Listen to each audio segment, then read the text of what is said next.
بسم اللہ الرحمن الرحیم۔ السلام علیکم ورحمۃ اللہ وبرکاتہ۔ میری ملاقات رسول اللہ صلی اللہ علیہ وآلہ وسلم سے ہوئی۔ اس وقت میں جنبی تھا۔ آپ نے میرا ہاتھ پکڑ لیا اور میں آپ کے ساتھ چلنے لگا۔ آخر آپ ایک جگہ بیٹھ گئے اور میں آہستہ سے اپنے گھر آیا اور غسل کر کے حاضر خدمت ہوا۔ آپ ابھی بیٹھے ہوئے تھے۔ آپ صلی اللہ علیہ وآلہ وسلم نے دریافت فرمایا، اے ابو ہریرہ، کہاں چلے گئے تھے؟ میں نے واقعہ بیان کیا تو آپ نے فرمایا، سبحان اللہ، مومن تو نجس نہیں ہوتا۔ صحیح بخاری حدیث نمبر 285۔ کہا، میں نے عائشہ رضی اللہ عنہا سے پوچھا کہ کیا نبی پاک صلی اللہ علیہ وآلہ وسلم جنابت کی حالت میں گھر میں سوتے تھے؟ کہا، ہاں، لیکن وضو کر لیتے تھے۔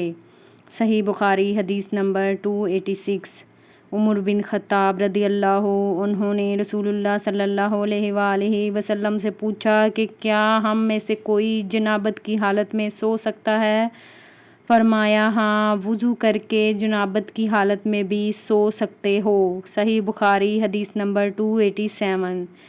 نبی پاک صلی اللہ علیہ وآلہ وسلم جب جنابت کی حالت میں ہوتے اور سونے کا ارادہ کرتے تو شرمگاہ کو دھو لیتے اور نماز کی طرح وضو کرتے۔ صحیح بخاری حدیث نمبر 288۔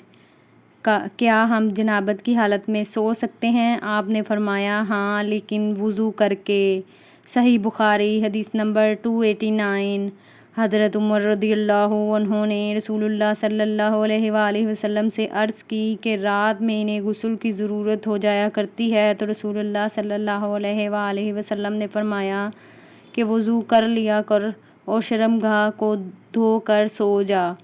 صحیح بخاری حدیث نمبر 290۔ نبی پاک صلی اللہ علیہ وآلہ وسلم نے فرمایا کہ جب مرد عورت کے چہار زانوں میں بیٹھ گیا اور اس کے ساتھ جماع کے لیے کوشش کی تو غسل واجب ہو گیا۔ صحیح بخاری حدیث نمبر 291۔